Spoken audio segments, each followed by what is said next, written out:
మనకు 7th class మ్యాథమెటిక్స్లో పూర్ణ సంఖ్యలు అటువంటి అధ్యాయం ఉంది. ఫస్ట్ అధ్యాయం.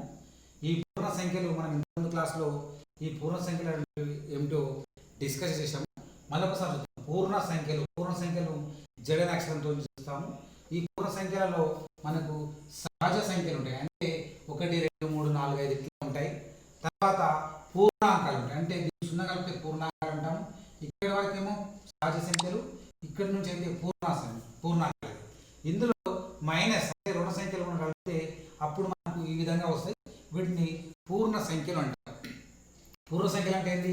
మైనస్లలో ఉంటాయి, ప్లస్లలో ఉంటాయి, సున్నా కూడా ఉంటుంది. ఇవి పూర్ణ సంఖ్యలు. ఇక్కడ అనంతంగా ఉంటాయి, ఇక్కడ కూడా అనంతంగా ఉంటాయి. పూర్ణ సంఖ్యలు అంటే మనకు ఐడియా రావాలి. పూర్ణ సంఖ్యలు అంటే సున్నా ఉంటుంది, 1 2 3 4 5 ఇట్లా ఉంటాయి, ఇటువైపు మైనస్లలో ఉంటాయి. ఇప్పుడు ఈ పూర్ణ సంఖ్యలను మనం సంఖ్యారేఖపై చూద్దాం. పూర్ణ సంఖ్యలను సంఖ్యారేఖ తీసుకుంటే ఒక లైన్ తీసుకుంటాము. దీంట్లో మధ్యలో మనకు 0 పెడతాము. పెట్టిన తర్వాత ఇటువైపు అన్ని కూడా ప్లస్లలో ఉంటాయి, అంటే +1 +2 +3 +4 +5 ఇంకా మనం ఎంత రాసుకోవచ్చు. అదేవిధంగా ఇటువైపు చూసినట్లయితే మనం -1 -2 -3 -4 -12 ఈ విధంగా ఇక్కడ రావచ్చు. అంటే మనం ఇచ్చినటువంటి సంఖ్యలను సంఖ్యారేఖ మీద ఈ విధంగా చూపించవచ్చు. ఇక్కడ మనకు సంఖ్యారేఖ ఎంత ఉంది? -5 నుంచి మనం +5 వరకు చూపించడం జరిగింది. సంఖ్యారేఖ మీద ఎడమవైపు మనం మైనస్ సంఖ్యలను, కుడివైపు ప్లస్ సంఖ్య వస్తుంది. ఇటువైపు పోయిన కొద్ది మనకు ఈ సంఖ్యల విలువ పెరుగుతూ ఉంటుంది, ఇటువైపు మనకు సంఖ్యల విలువ మనకు తగ్గుతూ ఉంటుంది. ఇప్పుడు పూర్ణ సంఖ్యలు అప్పుడే ప్లస్లో ఉంటాయి, సున్నా ఉంటుంది, మైనస్లలో ఉంటాయి. సంఖ్యారేఖ మీద ఈ విధంగా చూపించాలి. ఇవి మనకు వస్తే ఫస్ట్ అభ్యాసం ఎక్సర్సైజ్ ఫస్ట్ మనం క్లియర్ అయ్యచ్చు.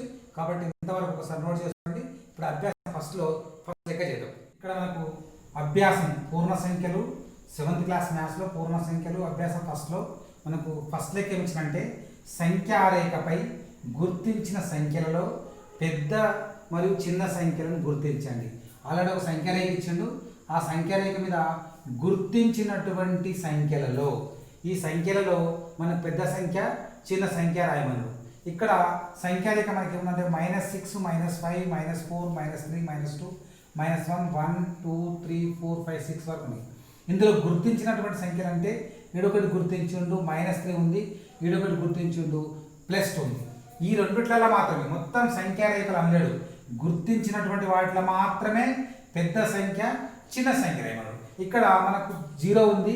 ఈ 0 నుంచి ఇటువైపు ఉన్నటువంటి పెద్దగా ఉంటాయి, ఇటువైపు ఉన్నది చిన్నగా ఉంటాయి, మనకు తెలుసు. ఇప్పుడు ఇలా సింపుల్ ఏం లేదు, పెద్ద సంఖ్య అంటే ఇక్కడ ఉన్నది మనకు 2 అనేటువంటి ఆన్సర్ అవుతుంది. పెద్ద సంఖ్య అంటే 2, చిన్న సంఖ్య అంటే ఇక్కడ ఉన్నది అవుతుంది కాబట్టి మనకు -3 అనేటువంటిది చిన్నది. ఇదే ఆన్సర్. అంతే, ఇలా సింపుల్ ఏం లేదు.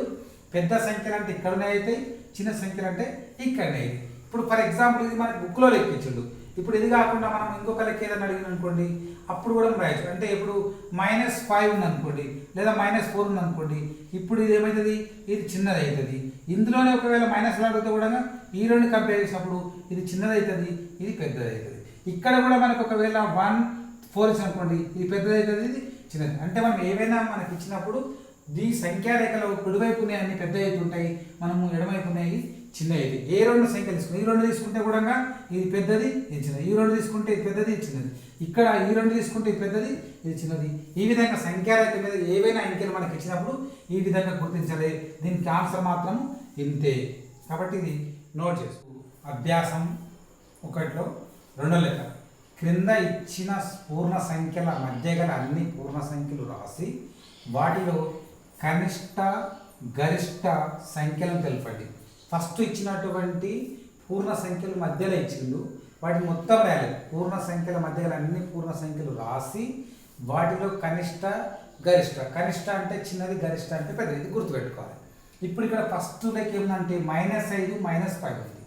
-5 -10ని మనం రాయాలి. రాస్తుంటే ఏమొస్తుందంటే మనము ఇక్కడ తగ్గుతుంటాయి కాబట్టి మనం ఆ విధంగా రాసుకుంటాం. అంటే -10 రాయొచ్చు, తర్వాత -9 -8 -7 -6 -5 ఇవి మనం ఉల్టా రాసుకునేం కాదు, ఇట్లా కూడా రాసుకోవచ్చు. మనం అంటే ఇక్కడ పెరుగుతుంటూ పోతున్నాయి అనేటువంటి మనం రాసుకున్నాం. ఇప్పుడు ఇందులో మనకి ఏమంటుండు కనిష్ట అంటుండు. కనిష్ట అంటే చిన్నది, ఇచ్చినటువంటి దాంట్లో కనిష్ట అంటుండు. కనిష్ట అంటే చిన్నది. కనిష్ట సంఖ్య, కనిష్ట సంఖ్య, కనిష్ట సంఖ్య చిన్నది అంటే ఇక్కడ వచ్చింది కాబట్టి ఇది మనకు కనిష్ట సంఖ్య అయిపోతుంది, అంటే -10. నెక్స్ట్ గరిష్ట సంఖ్య అంటుంది. అంటే గరిష్ట సంఖ్య అంటే ఎంత? పెద్దది.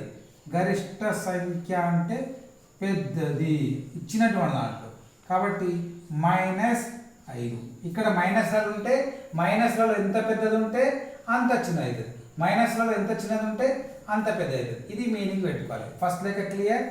మనం దీన్ని ఇట్లా రాసుకోవచ్చు, అంటే -5 నుంచి ఇట్లా రాసుకోవచ్చు, ఇట్లా రాసుకోవచ్చు. ఎట్లా రాసుకున్నా కూడా మనకు సేమ్, కాకపోతే ఎంత పెద్దగా ఉంటే అంత చిన్నది అవుతుంది, ఎంత చిన్నగా ఉంటే అంత పెద్ద. ఇది గుర్తుపెట్టుకోవాలి. పెద్ద సంఖ్య చిన్నగా అవుతుంది, పెద్ద సంఖ్య చిన్నగా అయితే చిన్న సంఖ్య పెద్దగా మైనస్లలో.